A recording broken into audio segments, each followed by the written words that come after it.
Mr. President of this 77th session of the UN General Assembly, Your Excellency Saba Korosi, Secretary General of the United Nations, Your Excellency Antonio Guterres, Excellencies, distinguished delegates, I am grateful for the immense privilege to join Your Excellencies in this distinguished assembly, a privilege made possible by peaceful, democratic transition following free and fair elections in Kenya on the 9th of August, 2022. Elections that not only stand as testimony of the universal power of democracy, but also of the manifest ability of African peoples to invest in stronger nations and a secure future, robust institutions, effective constitutions, and the impartial administration of the rule of law guarantees the achievement of shared aspirations.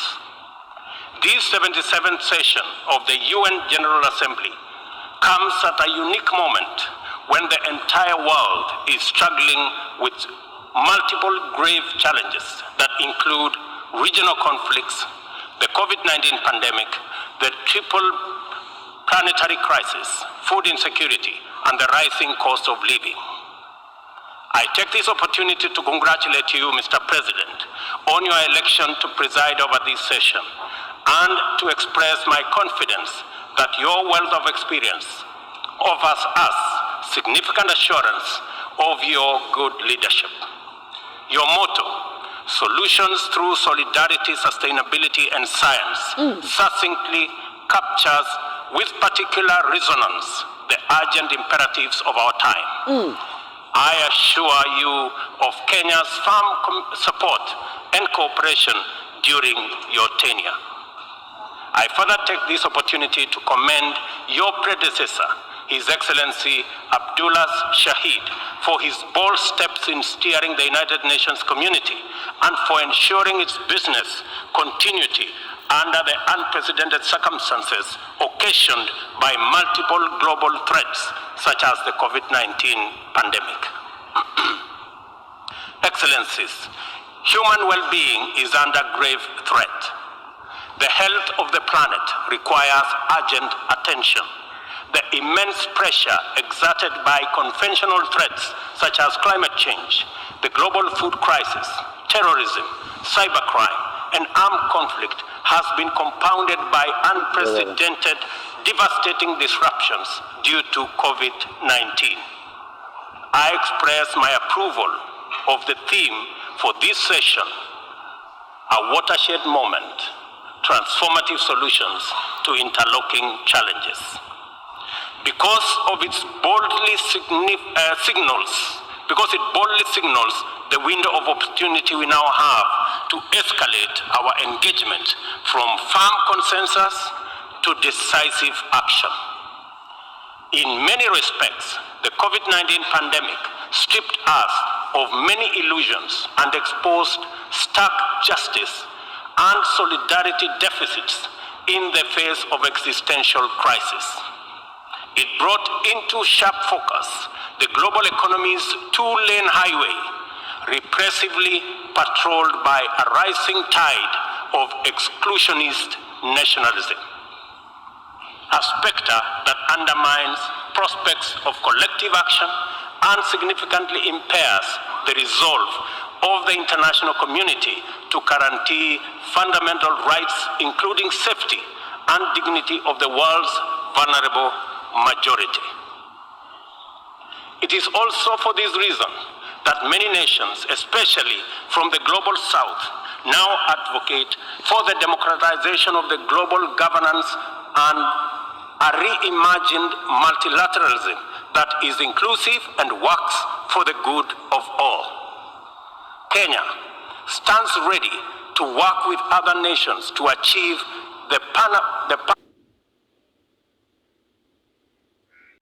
It will be recalled that during the Stockholm Plus 50 meeting, which Kenya had the honor of co-hosting with Sweden, there was consensus from states on the need to act urgently in addressing environmental impacts. Given this agreement, it is deeply concerning that little progress has been made in respect of the needful actions. It is time to collectively contemplate urgent measures needed to implement high-priority actions required to contain ongoing disruptions as we deliberate on long-term implementation approaches to be undertaken. I fully agree with the Secretary General's memorable statement that, and I quote, "We have a rendezvous with a climate disaster," end of quote. I add that we must not be taken by surprise. If indeed forewarned is forearmed, this is our opportunity to mobilize with tremendous urgency and take action at once. Excellencies, the agricultural sector has an important part to play in reducing the severity of climate change. A number of practices have a bearing, positive or negative, on various dimensions of the environment. Investing in modern agricultural technology is therefore one important avenue towards tackling prevailing environmental changes. Kenya is responding through substantial investment in climate-resilient agriculture. At the core of our 10-year strategy for agricultural sector growth and transformation are 9 flagships. They include the registration of farmers to direct incentives, improving farmer practice through customized extension services, monitoring of emergency food reserve stocks using digital food balance sheet, and the use of early warning systems to monitor food supplies and market prices. Agriculture remains the bedrock of the development of many nations and will thus continue to hold the key to the creation of equitable and sustainable growth for our people. No country, large or small, has ever attained significant growth without modernizing its agricultural sector. And as we rededicate ourselves to these targets, we must, in the immediate term, find answers to the severe deficit in the availability, flow, and accessibility of fertilizer to our farmers worldwide. I couldn't agree more with Secretary General Guterres on his warning right here yesterday that, and I quote, "Without action now, the global fertilizer shortage will quickly move into a global food shortage," end of quote. We are encouraged to note that education, health, agriculture, and numerous other public services have become increasingly reliant on digital access. The world needs greater investment in the development of ICT infrastructure, accompanied with policies that support innovation and increased acquisition and deployment of technology. In so doing, we should be driven by the conviction that these measures offer a viable shortcut to poverty reduction and the promotion of inclusive development. I call for stronger global partnerships to enhance ICT infrastructure in developing countries and bridge the yawning digital divide between the global south and the rest of the world. Excellencies, this 77th session of the Assembly follows the commemoration of the 50th anniversary of the United Nations Environmental Programme, UNEP, at 50, as well as Stockholm plus 50, and the 4th United Nations Ocean Conference in Lisbon. Outcomes of these conferences demanded real commitment to address global environmental concerns as a matter of urgency and for a just transition to sustainable economies that work for all people. The March 2022 landmark resolution of the 5th United Nations Environmental Assembly in Nairobi to end plastic pollution is a decisive signal to the world that the world is prepared and motivated to act on this menace. Kenya is committed to work closely with other nations to pursue legally binding instruments aimed at bringing an end to plastic pollution.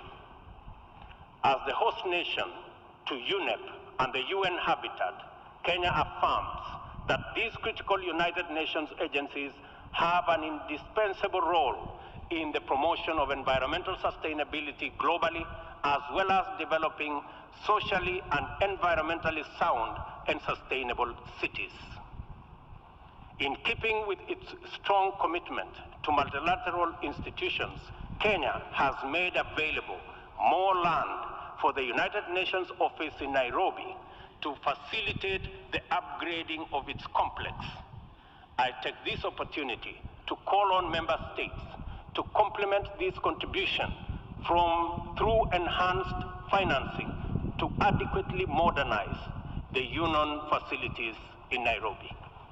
Kenya remains a strong advocate for making the sustainable use of oceans and blue economy resources a development priority, holding the firm belief that significantly increased investment in this essential sector can end hunger, can also reduce poverty, create jobs, and spur economic growth. I urge the Secretary General to continue calling attention to the urgent need to develop this vital sector. In particular, I call on developed countries to invest in sustainable fishing, protect marine ecosystems, and share ocean-based climate solutions with developing countries. For our part, I am pleased to report that building on the historic 2018 Sustainable Blue Economy Conference in Nairobi, Kenya is reviewing its national Blue Economy strategy to strengthen community structures in participatory management of freshwater, coastal and marine resources and ecosystems. The strategy is expected to contribute to our economic development through food and nutrition security, coastal and rural development, and income increases along the aquaculture value chain. It also enhances maritime transport and tourism. We invite development partnerships to invest in Africa towards building capacity to sustainably utilize marine resources.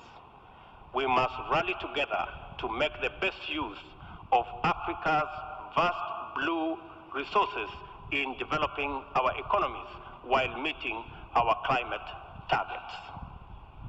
As we look forward to the 27th Conference of Parties to the United Nations Framework Convention on Climate Change, COP27, scheduled for Sharm el-Sheikh in Egypt, it is logical to expect that member states will shift their attention towards the development and implementation of frameworks for climate change mitigation. Accomplishment of pending actions by member states is essential for the implementation work that lie ahead. I therefore call upon all of us to urgently deliver on all commitments made towards climate change financing. On this matter, it is critical to emphasize that we are running out of time. Over the past decade, Kenya has sustained its aggressive pursuit for rapid socio-economic transformation through three principal roadmaps. First is the Kenya National Vision 2030. Second, the formal long-term blueprint aimed at transforming Kenya into a newly industrialized, upper middle-income country, providing high quality of life to its citizens in a clean and secure environment by 2030. The second has been the Africa Union's Agenda 2063, and the third, the Sustainable Development Goals. Kenya looks towards tapping into a variety of resources to catalyze the achievement of these interlocking and mutually reinforcing objectives. The disruption and ensuing crisis due to COVID-19 pandemic compelled us to diversify our focus into new interventions, including economic stimulus program, a COVID-19 economic recovery strategy, and a COVID-19 socio-economic re-engineering recovery strategy, all aimed at mitigating the adverse impacts of the pandemic. I confirm that we have done the best of everything we could in the circumstances. Nevertheless, it is not enough. Kenya and the rest of Africa, like other developing nations, are in need of greater international partnership and cooperation to avert economic crisis in the wake of the pandemic. Developing countries, being heavily burdened by external debt servicing, run the risk of losing development gains due to the shocks inflicted by the pandemic and associated disruptions.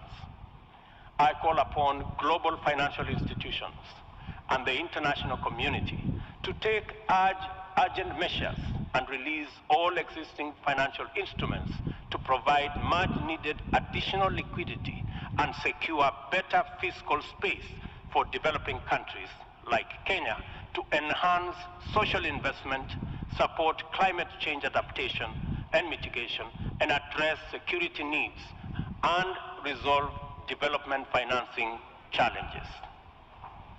On behalf of Kenya, therefore, I join other leaders in calling upon the World Bank, the International Monetary Fund, and other multilateral lenders to extend pandemic-related debt relief to the worst-hit countries, especially those affected by the devastating combination of conflict, climate change, and COVID-19. Furthermore, I urge the G20 to extend and expand the scope of the common framework to suspend or reschedule debt repayments by middle-income countries during the pandemic recovery period. At this point, I would like this distinguished assembly to take a moment and consider the peace and security landscape, a landscape currently beset with multiple challenges, yet abounding with considerable opportunities. Our home region of Eastern Horn of Africa is in particular burdened by significant conflicts and challenges with implications for the region's development. We stand on the cusp of first opportunity for galvanizing confidence-building measures to generate and sustain momentum towards sustainable peace. In its role as an anchor state in the region, Kenya has sustained our investment in diplomatic efforts to find lasting peace in multiple situations within and beyond the region. Although some processes have yielded undeniable success, challenges remain. I therefore strongly reiterate our call for partnership towards confidence-building measures and urge more concerted efforts towards sustainable peace and stability. Kenya is currently serving in the United Nations Security Council. I am proud to confirm that our engagement over the last 2 years has prioritized regional peace and security, countering terrorism and violent extremism, peace support operations, climate and security as critical contributions to the collective efforts to build a safer, more prosperous and peaceful world. I am also proud to state that Kenya has continued to champion closer cooperation between regional mechanisms and the Security Council as an effective means to achieving international peace and security. Kenya continues to advocate the renewal of the Africa Union security architecture, which draws comparative strength from the highly productive complementarity between the United Nations, the Africa Union, and the regional economic communities. Working closely with the 2 elected African countries of the A3 in the UN Security Council, we are committed to finding a stronger Africa voice in the Council and achieving a consensus-driven, rules-based multilateral system. It is our manifest intention to see greater Pan-Africanization of the global agenda in order to make multilateralism work for the people of the world in their diversity. It is time for multilateralism to reflect the voice of farmers, represent the hopes of villagers, champion the aspirations of pastoralists, defend the rights of fisherfolk, express the dreams of traders, respect the wishes of workers, and indeed protect the welfare of all peoples of the global South. Let me express the strong collective conviction of my country that the relevance, legitimacy, and moral authority of the United Nations will forever remain deficient, undermined by the absence of comprehensive reforms of the United Nations Security Council. We therefore remain firmly committed to reforming the Security Council to make it a more effective, representative, and democratic global institution. Given the magnitude and variety of challenges the world continues to confront, a more fit for purpose United Nations is urgently needed, one that possesses the legitimacy and efficacy in dealing with threats to international peace and security. A just and inclusive world order cannot be spearheaded by a United Nations Security Council that persistently and unjustly fails the inclusivity criterion. Similarly, threats to democracy will not be credibly resolved by an undemocratic and representative Security Council. It is vitally important for this critical institution to reflect the values it is entrusted to protect, to defend, to uphold on behalf of humankind. We welcome the call by President Biden this morning for the expansion of the membership of the Security Council as a significant step in the right direction, and we look forward to building consensus for the actualization of the same. The COVID-19 pandemic severely disrupted health systems, seriously challenging the implementation of programs that are vital for the realization of health-related sustainable development goals. To place us firmly back on track and accelerate our progress towards these SDGs targets, it is imperative for us to foster sustainable partnerships between governments, other state actors, the civil society, and the private sector. This modality of collective action is particularly vital for building resilient health systems whose importance in enabling us withstand future pandemics and other health crises can no longer be disputed. For this reason, Kenya will continue to strongly support the development of legally binding World Health Organization international instrument to anchor global solidarity and promote equity.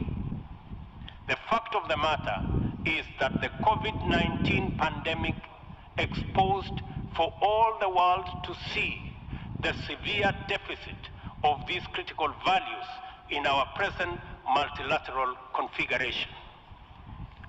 Global supply chains remained impervious to demands in the global South generally, and Africa in particular. Unequal access to vaccines underscored this unjust and unequal situation with unforgettable clarity. Whenever human life, security, and welfare is in jeopardy, it is immoral to administer interventions through frameworks that are anchored on fundamental inequality. We are all witnesses to admirable demonstrations of effective solidarity in response to crises in various parts of the world. Our knowledge of the possibility of spontaneous yet resolute global solidarity reinforces the African exception as particularly repugnant. From genocides and civil conflict to famine and pandemics, the African continent is consistently left behind to bear the brunt of weak solidarity and disastrous failure of multilateralism. History indicates the last time Africa was the focal point of strong and effective multilateralism and multilateral consensus was during the Berlin Conference of 1884-1885. and the character of the ensuing interventions casts a long shadow to date. Not to put too fine a point to it, the failure of multilateralism during crises which relegate the people of Africa outside the cycle of moral consideration and normalizes humanitarian neglect and other casual injustices are failures of humanity. Nothing about Africa, and I say nothing about Africa or its people makes it acceptable for this type of failure to persist in this era. And we have an urgent moral duty to do better, and to right this wrong. For decades, Africa has borne the brunt of three epidemics: the HIV, tuberculosis, and malaria. I applaud innovative partnerships like the Global Fund for their progress in addressing the three menaces, and also welcome the ambitious targets set for the 7th replenishment cycle. Kenya is committed to supporting the Global Fund and implementing the agreed targets in order to actualize our pledge at the replenishment conference. Kenya calls upon all countries implementing the Global Fund programs, especially fellow African states, to remain at the forefront in championing for successful replenishment of the fund. This way, the mobilization of much needed resources is enhanced, bringing us closer to the final elimination of these dangerous diseases. In conclusion, Kenya joins the Secretary General in calling for the strengthening of multilateralism as the only sustainable path to a peaceful, stable, and prosperous world for all. This is the imperative of our time and the call of this moment. It is time to work on the trust deficit with stronger conviction that none of us is really safe until all of us are safe. The theme of the 77th session, and I quote, "a watershed moment, transformative solutions to interlocking challenges," end of quote, demands that we recognize the crises we must confront are interlinked in a complicated way. They can only be effectively addressed through more imaginative strategies and innovative formula. A population of 8 billion people in a densely networked world increasingly looks up to the multilateral system as the anchor for their individual aspirations directly and indirectly through robust national frameworks. Increasingly, therefore, the United Nations system is expected to be responsive to these needs, and for the proceedings in this forum, in a forum like this, to speak to ordinary people in far-flung reaches of our incredibly diverse globe. It is impossible to address all their individual needs directly, but it is possible to respond to all of them by speaking with conviction to the universal values of equality, inclusion, justice, solidarity, and collective action, and by making sure that all our interventions effectively reflect them with clarity. The integrity of the international order must be measured by the distance separating our resolutions, consensus, and agreement from decisions, actions, committed interventions, and effective solutions. A watershed moment, therefore, demands that we reduce that gap drastically and quickly. Kenya pursues numerous essential domestic agenda through the multilateral framework. We are heavily invested in the strength, effectiveness, and eventual success of all interventions formulated by the United Nations. It is important that the output of this and other similar fora achieve immediate resonance in the minds and lives of our youth still seeking opportunity to express and actualize themselves, our farmers working to feed nations, our Juakali entrepreneurs striving in pursuit of success in the informal economy, and our professionals who formulate policy, implement strategy, and monitor service delivery in public and private sectors. Africa places immense value in the international community and the tremendous possibilities it can unlock through inclusive, sustainable, and effective action to transform the lives of our people and establish lasting peace, security, and shared prosperity. This watershed moment is our chance to turn the key and open this door of opportunity. We can make progress in addressing the triple global threats and liberate ourselves from the shame of past failures of multilateralism. At this watershed moment, we must not only choose, but also act decisively to bequeath our children and their children a greener, safer, healthier, and more abundant earth. Let us do it together, inclusively, multilaterally. I thank you.